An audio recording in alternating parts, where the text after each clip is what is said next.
ಅಭಿವಾದನ ಆತ್ಮೀಯರೇ. ಅನನ್ಯ ಪರಂಪರೆಯ ಅದಮ್ಯ ಸಾಹಸಿಗಳ ಅಗಾಧ ತ್ಯಾಗ ಬಲಿದಾನಗಳ ಆಖ್ಯಾನ ಇತಿಹಾಸ ಇಣುಕುನೋಟ ಕಾರ್ಯಕ್ರಮಕ್ಕೆ ಸ್ವಾಗತ. ನಾನು ನಿಮ್ಮ ಚಿರಂಜೀವಿ ಏಕಮೇವ.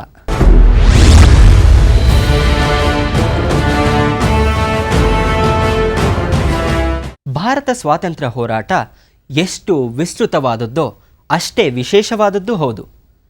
ಅಗಣಿತ ಹೋರಾಟಗಾರರು ತಮ್ಮದೇ ರೀತಿಯಲ್ಲಿ ಪರಾತಂತ್ರದ ವಿರುದ್ಧ ಸೆಣಸಿದ್ದಾರೆ. ರಾಜ ಮಹೇಂದ್ರ ಪ್ರತಾಪ್ ಅವರು ವಸಾಹತುಶಾಹಿಗಳ ಆಡಳಿತಕ್ಕೆ ಪ್ರತಿರೋಧ ಒಡ್ಡಿದ ಪ್ರಮುಖ ಹೋರಾಟಗಾರರು. ಉತ್ತರ ಪ್ರದೇಶದ ಮುರ್ಸಾನ್ ಪ್ರಾಂತ್ಯದ ಜಾಟ್ ಪರಿವಾರದಲ್ಲಿ ಹುಟ್ಟಿದ ಮಹೇಂದ್ರ ಪ್ರತಾಪರದ್ದು ರಾಜಸಂಸ್ಥಾನವಾಗಿತ್ತು. ಮಹಮ್ಮದಿಯಾನ್ ಆಂಗ್ಲೋ ಓರಿಯೆಂಟಲ್ ಕಾಲೇಜು ಅಂದರೆ ಅಲಿಗರ್ ವಿಶ್ವವಿದ್ಯಾಲಯದಲ್ಲಿ ಶಿಕ್ಷಣ ಮುಗಿಸಿದರು. ನಂತರ ತಮ್ಮ ಮಾವನ ವಿರೋಧದ ನಡುವೆಯೂ 1906ರಲ್ಲಿ ಕೋಲ್ಕತ್ತಾದಲ್ಲಿ ನಡೆದ ಕಾಂಗ್ರೆಸ್ ಅಧಿವೇಶನದಲ್ಲಿ ಭಾಗವಹಿಸಿದರು. ಇದು ಇವರಿಗೆ ಸ್ವದೇಶಿ ಆಂದೋಲನದ ಭಾಗವಾಗಿದ್ದ ಬಹಳಷ್ಟು ಸ್ವಾತಂತ್ರ್ಯ ಹೋರಾಟಗಾರರ ಭೇಟಿಗೆ ಅವಕಾಶ ನೀಡಿತು. ದೇಶೀಯ ಉತ್ಪನ್ನಗಳ ಮಾರಾಟಕ್ಕೆ ಉತ್ತೇಜನ ನೀಡಬೇಕು, ಭಾರತದ ಪರಂಪರೆಯನ್ನು ಪ್ರತಿನಿಧಿಸುವ ಕರಕುಶಲ ಕರ್ಮಿಗಳ ಪ್ರೋತ್ಸಾಹ ನೀಡಲು ನಮ್ಮ ನೆಲದಲ್ಲಿ ಸಿಗುವ ಪದಾರ್ಥಗಳನ್ನು ಬಳಸಬೇಕು ಎಂಬುದನ್ನು ಮನಗೊಂಡು ಅದಕ್ಕಾಗಿ ವ್ಯವಸ್ಥೆ ಕಲ್ಪಿಸಲು ಶ್ರಮಿಸಿದರು. ಮುಂದೆ 1913ರಲ್ಲಿ ದಕ್ಷಿಣ ಆಫ್ರಿಕಾದಲ್ಲಿ ನಡೆದ ಮಹಾತ್ಮ ಗಾಂಧಿಯವರ ಸ್ವಾತಂತ್ರ್ಯ ಅಭಿಯಾನದಲ್ಲಿ ಭಾಗವಹಿಸಿದರು. ಭಾರತದ ಸ್ವಾತಂತ್ರ್ಯಕ್ಕಾಗಿ ವಿದೇಶಿಗಳ ಬೆಂಬಲ ಅಗತ್ಯ ಎಂಬುದನ್ನು ಮನಗೊಂಡು ಪ್ರಪಂಚ ಪರ್ಯಟನೆ ಮಾಡಿದರು. ಸ್ವಿಟ್ಜರ್ಲ್ಯಾಂಡ್, ಟರ್ಕಿ, ಆಸ್ಟ್ರಿಯಾ ಮತ್ತು ಜರ್ಮನಿ ದೇಶದ ಮಿತ್ರತ್ವ ಬೆಳೆಸಿ ಬ್ರಿಟಿಷರನ್ನು ಬಗ್ಗು ಬಡಿಯಬೇಕೆಂದು ಪ್ರಯತ್ನ ನಡೆಸಿದರು. 1915ರಲ್ಲಿ ಪ್ರಥಮ ವಿಶ್ವ ಯುದ್ಧದ ಸಂದರ್ಭದಲ್ಲಿ ಭಾರತದ ಹಂಗಾಮಿ ಸರ್ಕಾರವನ್ನು ಅಫ್ಘಾನಿಸ್ತಾನದಲ್ಲಿ ಸ್ಥಾಪಿಸಿ ತಮ್ಮನ್ನು ತಾವು ಅಧ್ಯಕ್ಷರು ಎಂದು ಭೂಪಾಲಿನ ಕ್ರಾಂತಿಕಾರಿ ಮೌಲಾನಾ ಬರ್ಕತುಲ್ಲಾ ಅವರನ್ನು ಪ್ರಧಾನಮಂತ್ರಿ ಎಂದು ಘೋಷಿಸಿದರು. ಬ್ರಿಟಿಷ್ ವಿರೋಧಿ ಸಂಘಟನೆಗಳ ಅಪಾರ ಬೆಂಬಲವು ಇದಕ್ಕೆ ದೊರೆಯಿತು. ಆದರೆ ಅಫ್ಘಾನಿಸ್ತಾನದ ಅಮೀರ್ ಬ್ರಿಟಿಷರ ಪರವಾಗಿ ಮನಸ್ಸು ಮಾಡಿದ ಕಾರಣ ಈ ಯೋಜನೆ ಸಫಲವಾಗಲಿಲ್ಲ. 1940ರ ಎರಡನೇ ವಿಶ್ವ ಯುದ್ಧದ ಸಂದರ್ಭದಲ್ಲಿ ಜಪಾನಿನಲ್ಲಿದ್ದ ಭಾರತದ ಕಾರ್ಯಕಾರಿ ಮಂಡಳಿಯ ಸದಸ್ಯರಾಗಿ ಕಾರ್ಯನಿರ್ವಹಿಸಿದರು. ಅಲ್ಲದೆ ಪೋಲೆಂಡಿನ ಗಡಿ ಭಾಗಗಳನ್ನು ಸಂದರ್ಶಿಸಿ ಸೇನೆಯ ಬಗೆಗೆ ಒಂದಷ್ಟು ಅರಿವು ಮೂಡಿಸಿಕೊಂಡರು. ಮಹೇಂದ್ರ ಪ್ರತಾಪರು ಕ್ರಾಂತಿಕಾರಿ ರಷ್ಯನ್ ನಾಯಕ ಲೆನಿನ್ ಹಾಗೂ ಜಪಾನಿನ ಬಹಳಷ್ಟು ನಾಯಕರೊಂದಿಗೆ ಉತ್ತಮ ಸಂಬಂಧ ಹೊಂದಿದ್ದರು. 1932ರಲ್ಲಿ ಬ್ರಿಟಿಷರ ದಾರ್ಷ್ಯದ ಅನಾವರಣ ಹಾಗೂ ಶಿಕ್ಷಣ ಕ್ಷೇತ್ರಕ್ಕೆ ನೀಡಿದ ಕೊಡುಗೆಗಾಗಿ ನೊಬೆಲ್ ಶಾಂತಿ ಪುರಸ್ಕಾರ ನೀಡಬೇಕು ಎಂದು ಇವರ ಹೆಸರನ್ನು ಶಿಫಾರಸು ಮಾಡಲಾಯಿತು. ಸುಮಾರು 8 ಭಾಷೆಗಳಲ್ಲಿ ಪರಿಣಿತಿ ಹೊಂದಿದ್ದ ಮಹೇಂದ್ರರು ಶಿಕ್ಷಣಕ್ಕೆ ಬಹಳಷ್ಟು ಪ್ರಾಮುಖ್ಯತೆ ನೀಡಿದರು. 1909ರಲ್ಲಿ ತಾಂತ್ರಿಕ ಶಿಕ್ಷಣಕ್ಕಾಗಿ ಮಥುರಾದಲ್ಲಿ ಪ್ರೇಮ್ ಮಹಾವಿದ್ಯಾಲಯವನ್ನು ಸ್ಥಾಪಿಸಿದರು. ದೇಶದ ಮೊದಲ ಪಾಲಿಟೆಕ್ನಿಕ್ ಎಂಬ ಹೆಗ್ಗಳಿಕೆಗೆ ಸಂಸ್ಥೆ ಪಾತ್ರವಾಯಿತು. 30ಕ್ಕೂ ಹೆಚ್ಚು ವರ್ಷಗಳ ಕಾಲ ವಿದೇಶದಲ್ಲಿದ್ದು ಬ್ರಿಟಿಷರ ವಿರುದ್ಧ ಭಾರತದ ಹೋರಾಟಕ್ಕೆ ವಿದೇಶಿಗರ ಬೆಂಬಲ ಪಡೆಯಲು ಶ್ರಮ ವಹಿಸಿದವರು ಮಹೇಂದ್ರ ಪ್ರತಾಪ್. ಭಾರತಕ್ಕೆ ಸ್ವಾತಂತ್ರ್ಯ ದೊರಕುವ 1 ವರ್ಷದ ಮುಂಚೆ ಅಂದರೆ 1946ರಲ್ಲಿ ಸ್ವದೇಶಕ್ಕೆ ವಾಪಸ್ ಬಂದ ಪ್ರತಾಪ್ ಮೊದಲು ಬಾಪೂಜಿಯವರನ್ನು ಭೇಟಿ ಮಾಡಿದರು. ಮಹೇಂದ್ರ ಪ್ರತಾಪರ ಬಗ್ಗೆ ಮಹಾತ್ಮ ಗಾಂಧೀಜಿಯವರಿಗೆ ವಿಶೇಷವಾದ ಆಧಾರವಿತ್ತು. ಅವರಿಬ್ಬರ ನಡುವೆ ಪತ್ರದ ಮೂಲಕ ಆಗಾಗ ಸಾಕಷ್ಟು ಸಂವಹನವೂ ನಡೆಯುತ್ತಿತ್ತು. ಭಾರತಕ್ಕೆ ಸ್ವಾತಂತ್ರ್ಯ ಸಿಕ್ಕ ನಂತರ 1957ರ ಲೋಕಸಭಾ ಚುನಾವಣೆಯಲ್ಲಿ ಮಥುರಾ ಕ್ಷೇತ್ರದಿಂದ ಪಕ್ಷೇತರ ಅಭ್ಯರ್ಥಿಯಾಗಿ ಚುನಾಯಿತರಾದರು. ಸಂಸತ್ತು ಪ್ರವೇಶಿಸಿ ಜನಪರ ದನಿಯಾಗುವುದರ ಜೊತೆಗೆ ಹಲವಾರು ಪ್ರಗತಿಪರ ಯೋಜನೆಗಳ ಅನುಷ್ಠಾನಕ್ಕೆ ಕಾರಣರಾದರು. ಬದುಕಿನುದ್ದಕ್ಕೂ ಸ್ವಾತಂತ್ರ್ಯ ಭಾರತದ ಕನಸು ಕಂಡು ಅದಕ್ಕಾಗಿ ದುಡಿದ ಮಹೇಂದ್ರ ಪ್ರತಾಪ್ ಸಿಂಗರದ್ದು ವಿಶಿಷ್ಟ ರೀತಿಯ ಹೋರಾಟ. ಇದೇ ರೀತಿಯಲ್ಲಿ ವಿದೇಶದಲ್ಲಿದ್ದುಕೊಂಡು ಭಾರತ ಸ್ವಾತಂತ್ರ್ಯಕ್ಕೆ ಹಾತೊರೆದ ಮತ್ತೊಬ್ಬ ವ್ಯಕ್ತಿ ಚಂಪಕರಾಮನ್ ಪಿಳ್ಳೈ.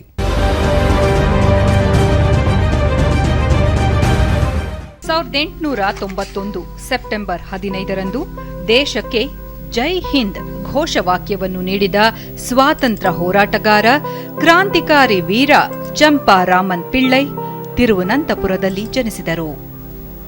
ಜೈ ಹಿಂದ್ ಪಿಳ್ಳೈ ಎಂದು ಕರೆಯಲ್ಪಡುತ್ತಿದ್ದ ಚಂಪಾರಾಮನ್ ಪಿಳ್ಳೈ ಬ್ರಿಟಿಷರ ವಿರುದ್ಧ ದನಿ ಎತ್ತಿ ಶಾಲಾ ಆವರಣದಲ್ಲಿ ಜೈ ಹಿಂದ್ ಅಥವಾ ಜೈ ಹಿಂದೂಸ್ತಾನ್ ಕಿ ಎಂದು ಕೂಗಿದರು ಎಂದು ಹೇಳಲಾಗುತ್ತದೆ. ಆಸ್ಟ್ರಿಯಾದಲ್ಲಿ ಶಿಕ್ಷಣವನ್ನು ಪಡೆದಿದ್ದ ರಾಮನ್ ಪಿಳ್ಳೈ ಇಂಜಿನಿಯರಿಂಗ್ನಲ್ಲಿ ಡಿಪ್ಲೊಮಾ ಪದವಿ ಮತ್ತು ಸಾರ್ವಜನಿಕ ಆಡಳಿತ ಹಾಗೂ ಅರ್ಥಶಾಸ್ತ್ರದಲ್ಲಿ ಪದವಿಗಳನ್ನು ಗಳಿಸಿದ್ದರು. ಪಿಳ್ಳೈ 12 ಭಾಷೆಗಳ ಮೇಲೆ ಹಿಡಿತ ಹೊಂದಿದ್ದರು. 1914ರಲ್ಲಿ ಮೊದಲ ವಿಶ್ವ ಮಹಾಯುದ್ಧ ಆರಂಭವಾದಾಗ ಸ್ವಾತಂತ್ರ್ಯ ಹೋರಾಟಕ್ಕೆ ಜರ್ಮನ್ ಬೆಂಬಲವನ್ನು ಪಡೆಯಲು ಪ್ರಯತ್ನಿಸಿದ ಸಾಗರೋತ್ತರ ಭಾರತೀಯ ಕ್ರಾಂತಿಕಾರಿಗಳಲ್ಲಿ ಪಿಳ್ಳೈ ಕೂಡ ಒಬ್ಬರು.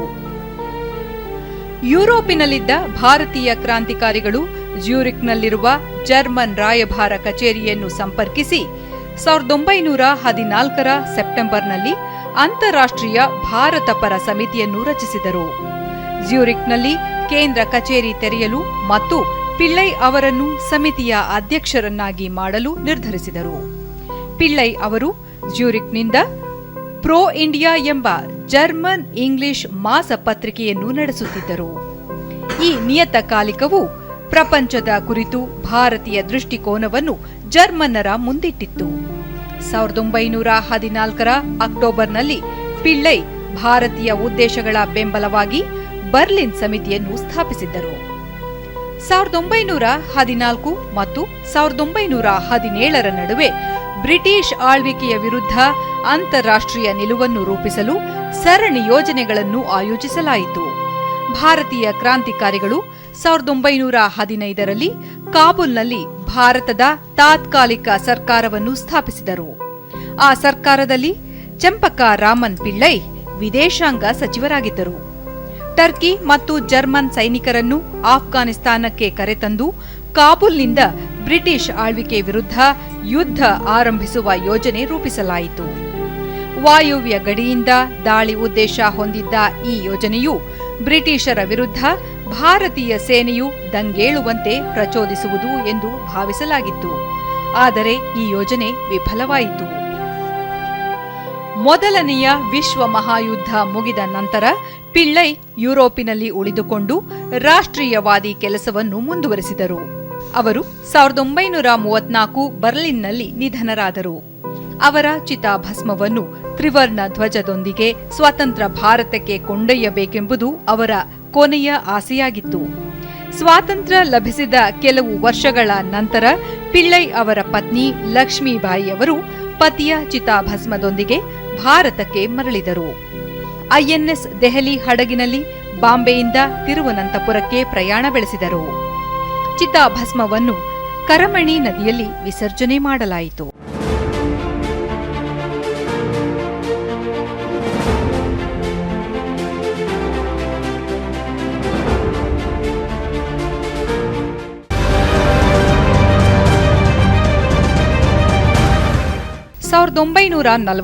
ಸೆಪ್ಟೆಂಬರ್ 15ರಂದು ಮಲಬಾರಿನಲ್ಲಿ ಬ್ರಿಟಿಷರ ಆಡಳಿತದ ವಿರುದ್ಧ ಒಂದು ಪ್ರಮುಖ ಪ್ರತಿರೋಧ ಚಳವಳಿ ಕೇರಳದ ಕಣ್ಣೂರು ಜಿಲ್ಲೆಯಲ್ಲಿ ನಡೆಯಿತು. ಸೆಪ್ಟೆಂಬರ್ 15ನ್ನು ಸಾಮ್ರಾಜ್ಯಶಾಹಿ ವಿರೋಧಿ ದಿನವನ್ನಾಗಿ ಆಚರಿಸುವಂತೆ ಪ್ರಾಂತೀಯ ಕಾಂಗ್ರೆಸ್ ಸಮಿತಿಯು ಮಲಬಾರಿನ ಜನರಿಗೆ ಕರೆ ನೀಡಿತು. ಸಾಮ್ರಾಜ್ಯಶಾಹಿ ವಿರುದ್ಧ ಮಲಬಾರಿನಾದ್ಯಂತ ಸಭೆಗಳು ಮತ್ತು ಪ್ರದರ್ಶನಗಳು ನಡೆದವು. ಹಲವು ಸ್ಥಳಗಳಲ್ಲಿ ಜನರು ಮತ್ತು ಪೊಲೀಸರ ನಡುವೆ ಹಿಂಸಾತ್ಮಕ ಘರ್ಷಣೆಗಳು ನಡೆದವು. ಮೊರೋಜಾ ಎಂಬಲ್ಲಿ ಗುಂಪು ಮತ್ತು ಪೊಲೀಸರ ನಡುವಿನ ಘರ್ಷಣೆಯಲ್ಲಿ 2 ಯುವಕರು ಸಾವನ್ನಪ್ಪಿದರು. ಈ ಘಟನೆಗೆ ಸಂಬಂಧಿಸಿದಂತೆ ಕಮ್ಯುನಿಸ್ಟ್ ಪ್ರಮುಖ ಕೆಪಿಆರ್ ಗೋಪಾಲನನ್ನು ಕೊಲೆ ಆರೋಪದ ಮೇಲೆ ಬಂಧಿಸಿ ವಿಚಾರಣೆಯ ಬಳಿಕ ಮರಣದಂಡನೆ ವಿಧಿಸಲಾಯಿತು. ಆದರೆ ಮಹಾತ್ಮ ಗಾಂಧಿ ಸೇರಿದಂತೆ ಹಲವು ರಾಜಕೀಯ ನಾಯಕರ ಮಧ್ಯಸ್ಥಿಕೆಯ ಫಲವಾಗಿ ಮರಣದಂಡನೆ ಜಾರಿಯಾಗಲಿಲ್ಲ.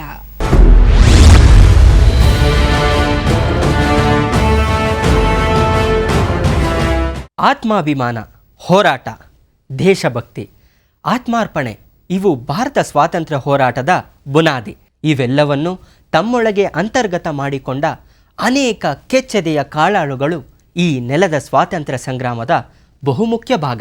ಈ ಪರಂಪರೆಗೆ ಸೇರುವ ವಿನಾಯಕ ದಾಮೋದರ್ ಸಾವರ್ಕರ್ ಭಾರತ ಕಂಡ ಅಭೂತಪೂರ್ವ ಧೈರ್ಯಶಾಲಿ ಹಾಗೂ ಸಾಹಸಿ. ಮಹಾರಾಷ್ಟ್ರದ ನಾಸಿಕ್ನ ಬಳಿಯ ಬಾಗೂರು ಎಂಬ ಹಳ್ಳಿಯಲ್ಲಿ ಜನನ. ಬಾಲ್ಯದಿಂದಲೂ ಬ್ರಿಟಿಷರ ಬಗ್ಗೆ ತಿರಸ್ಕಾರ ಭಾವ ಬೆಳೆಸಿಕೊಂಡ ವಿನಾಯಕ ಹಿಡಿದದ್ದು ಕ್ರಾಂತಿಕಾರಿ ಮಾರ್ಗ. 1897ರ ಸಂದರ್ಭದಲ್ಲಿ ವಿಕ್ಟೋರಿಯಾ ಮಹಾರಾಣಿಯ ಸಿಂಹಾಸನ ಆರೋಹಣದ ವಜ್ರ ಮಹೋತ್ಸವವನ್ನು ಆಚರಿಸುವಂತೆ ಬ್ರಿಟಿಷ್ ಸರ್ಕಾರ ಸೂಚನೆ ಹೊರಡಿಸಿತು. ಮಹಾರಾಷ್ಟ್ರದಲ್ಲಿ ಆ ಸಮಯಕ್ಕೆ ಪ್ಲೇಗಿನ ಪಿಡುಗಿನಿಂದ ಜನ ತತ್ತರಿಸಿ ಹೋಗಿದ್ದರು.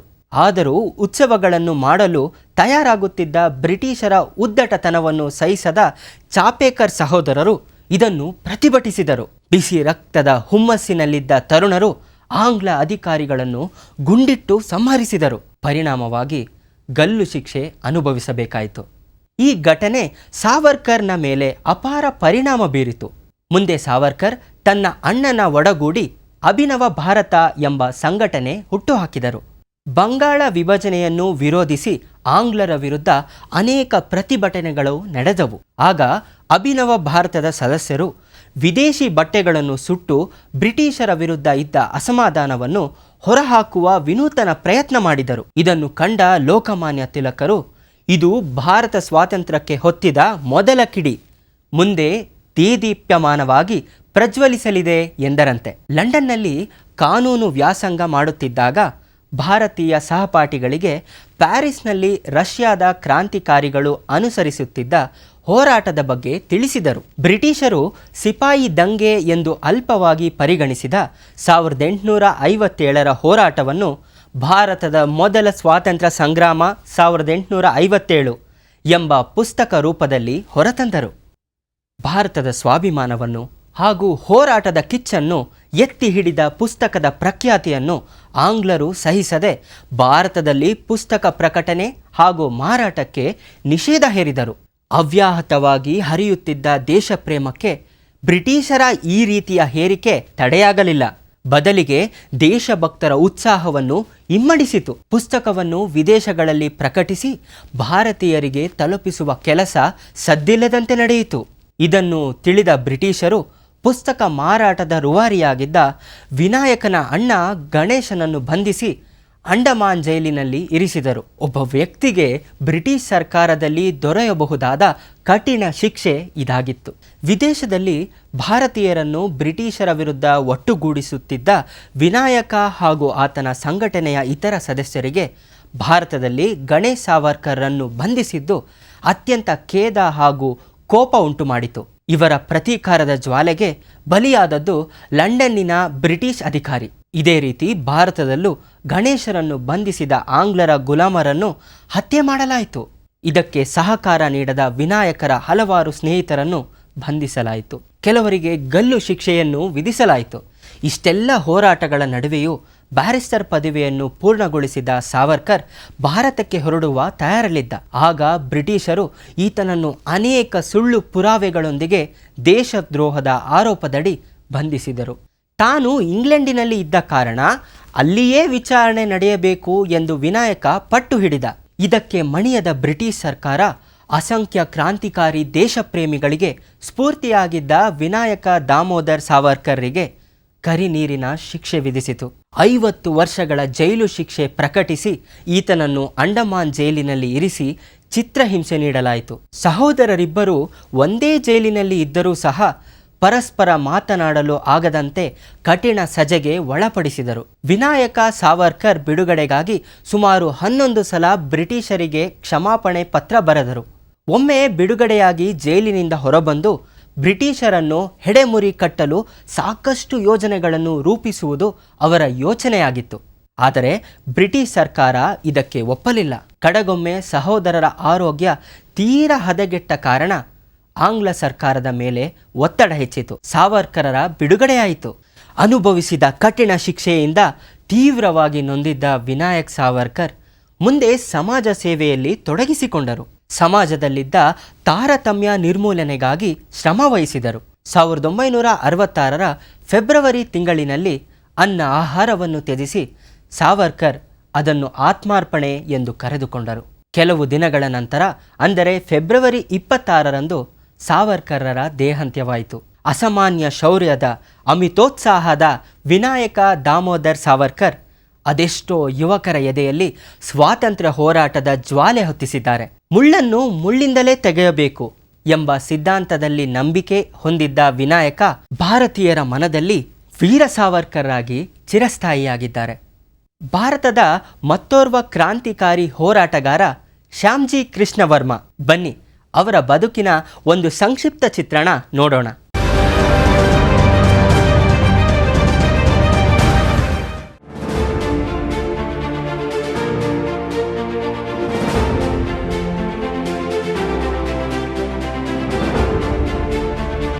ಪ್ರಸಿದ್ಧ ಕ್ರಾಂತಿಕಾರಿ ಸ್ವಾತಂತ್ರ್ಯ ಸೇನಾನಿ ಶ್ಯಾಮ್ಜಿ ಕೃಷ್ಣ ವರ್ಮ ಅವರು 1857 ಅಕ್ಟೋಬರ್ 4ರಂದು ಗುಜರಾತಿನ ಕಚ್ ಸಂಸ್ಥಾನದ ಬಂದರು ನಗರ ಮಾಂಡ್ವಿಯಲ್ಲಿ ಜನಿಸಿದರು. ಶ್ಯಾಮ್ಜಿ ಅವರು ತಮ್ಮ ಶಾಲಾ ಶಿಕ್ಷಣವನ್ನು ಮುಂಬಯಿಯಲ್ಲಿ ಪಡೆದರು. ನಂತರ ಆಕ್ಸ್ಫರ್ಡ್ನ ಬಾಲಿಯೋಲ್ ಕಾಲೇಜಿನಲ್ಲಿ ಶಿಕ್ಷಣ ಮುಂದುವರಿಸಿ 1881ರಲ್ಲಿ ಸೆಕ್ರೆಟರಿ ಆಫ್ ಸ್ಟೇಟ್ನ ಸಹಾಯದೊಂದಿಗೆ ಓರಿಯೆಂಟಲಿಸ್ಟ್ ಬರ್ಲಿನ್ ಕಾಂಗ್ರೆಸ್ಸಿನಲ್ಲಿ ದೇಶದ ಶೈಕ್ಷಣಿಕ ಪ್ರತಿನಿಧಿಯಾಗಿ ನಿಯೋಜನೆಗೊಂಡರು. ಅಲ್ಲಿ ಅವರು ವಿಷಯ ಮಂಡನೆ ಮಾಡಿದ್ದಲ್ಲದೆ ಸಂಸ್ಕೃತದಲ್ಲಿ ದೇಶಭಕ್ತಿ ಗೀತೆಗಳನ್ನು ಪ್ರಸ್ತುತಪಡಿಸಿ ಸಭಿಕರಿಗೆ ಅರ್ಥವಾಗುವಂತೆ ಇಂಗ್ಲಿಷಿಗೆ ಅನುವಾದಿಸಿದರೂ ಕೂಡ. 1885ರಲ್ಲಿ ಶ್ಯಾಮ್ಜಿ ಭಾರತಕ್ಕೆ ಮರಳಿ ಮುಂಬಯಿಯ ಉಚ್ಚ ನ್ಯಾಯಾಲಯದಲ್ಲಿ ವಕೀಲಿ ವೃತ್ತಿ ಪ್ರಾರಂಭಿಸಿದರು. ನಂತರ ಇಂಗ್ಲೆಂಡ್ಗೆ ತೆರಳಿ ಅಲ್ಲಿಯೇ ನೆಲೆಸಿದರು. ಆದರೆ ಬ್ರಿಟಿಷ್ ಆಡಳಿತ ವಿರೋಧದ ನಿಲುವುಗಳಿಂದಾಗಿ ದೇಶದ್ರೋಹದ ಆರೋಪವನ್ನು ಹೊರಿಸಿ ಅವರ ವಕೀಲಿ ವೃತ್ತಿಯ ಮೇಲೆ ಬ್ರಿಟಿಷ್ ಸರ್ಕಾರ ನಿಷೇಧ ಹೇರಿತು. ವಿಚಾರಣೆಯ ನಂತರ ಮತ್ತೆ ಅನುಮತಿ ದೊರೆತು 1905ರಲ್ಲಿ ಶ್ಯಾಮ್ಜಿ ಲಂಡನ್ನಿನಲ್ಲಿ ಇಂಡಿಯನ್ ಹೋಮ್ ರೂಲ್ ಸೊಸೈಟಿ ಸ್ಥಾಪಿಸಿದರು. ಇದರ ಉದ್ದೇಶ ಭಾರತದಲ್ಲಿ ಸ್ವರಾಜ್ಯ ಆಡಳಿತವನ್ನು ಪ್ರೋತ್ಸಾಹಿಸುವುದಾಗಿತ್ತು. 1905ರಲ್ಲಿಯೇ ಇವರು ಸ್ಥಾಪಿಸಿದ ಇಂಡಿಯನ್ ಹೌಸ್ ಲಂಡನ್ನಲ್ಲಿ ಬ್ರಿಟಿಷ್ ಆಡಳಿತ ವಿರೋಧದ ಕ್ರಾಂತಿಕಾರಿ ಚಟುವಟಿಕೆಗಳ ಕೇಂದ್ರವಾಯಿತು. ವರ್ಮಾ ಇಂಡಿಯನ್ ಸೋಷಿಯಲಿಸ್ಟ್ ಎಂಬ ಮಾಸಪತ್ರಿಕೆಯ ಸಂಪಾದಕರೂ ಆದರು. 1914ರಲ್ಲಿ ಜೆನೆವಾಕ್ಕೆ ತೆರಳಿ ಅಲ್ಲಿಯೇ ನೆಲೆಸಿದರು. 1930ರ ಮಾರ್ಚ್ 30ರಂದು ಮರಣಿಸಿದ ವರ್ಮಾ ತಮ್ಮ ಅಸ್ಥಿಯನ್ನು ಸ್ವತಂತ್ರ ಭಾರತಕ್ಕೆ ಕೊಂಡೊಯ್ಯಬೇಕು ಎಂದು ಇಚ್ಛಿಸಿದ್ದರು. ಅಂತೆಯೇ 2003ರ ಆಗಸ್ಟಿನಲ್ಲಿ ಗುಜರಾತಿನ ಅಂದಿನ ಮುಖ್ಯಮಂತ್ರಿಗಳಾಗಿದ್ದ ನರೇಂದ್ರ ಮೋದಿಯವರು ಸ್ವಿಟ್ಜರ್ಲೆಂಡ್ಗೆ ತೆರಳಿ ಅವರ ಅಸ್ಥಿಯನ್ನು ಮರಳಿ ತಂದರು.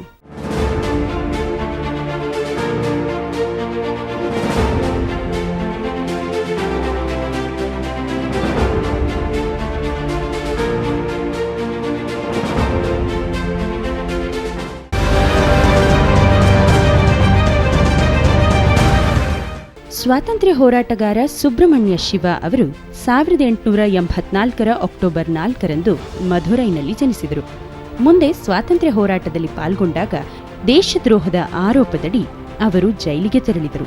ತಿಲಕರ ಸಮಕಾಲೀನರಲ್ಲಿ ಶಿವ ಅವರು ರಾಷ್ಟ್ರವಾದಿ ಹೋರಾಟದ ಪ್ರಮುಖರು. ಅವರು ಧರ್ಮ ಪರಿಪಾಲನಾ ಸಂಸ್ಥೆಯನ್ನು ಸ್ಥಾಪಿಸಿ ಹಲವಾರು ಯುವಕರನ್ನು ಸ್ವಾತಂತ್ರ್ಯ ಹೋರಾಟದಲ್ಲಿ ಪಾಲ್ಗೊಳ್ಳಲು ಪ್ರೇರೇಪಿಸಿದರು. ಇದರಿಂದಾಗಿ 1908ರಲ್ಲಿ 6 ವರ್ಷಗಳ ಜೈಲು ಶಿಕ್ಷೆಯಾಯಿತು. ಜೈಲಿನಿಂದಲೇ ಜ್ಞಾನಭಾನು ಎಂಬ ಮಾಸಪತ್ರಿಕೆಯನ್ನು ಹೊರಡಿಸಿ ಅಲ್ಲಿಂದಲೇ ಮುಂದುವರಿಸಿದರು. 1925ರ ಜುಲೈ 23ರಂದು ಅವರು ನಿಧನರಾದರು. ಅವರ ನೆನಪಿಗಾಗಿ 2012ರಲ್ಲಿ ವಪ್ಪಾರಪಟ್ಟಿಯಲ್ಲಿ ಸ್ಮಾರಕವೊಂದನ್ನು ನಿರ್ಮಿಸಲಾಗಿದೆ.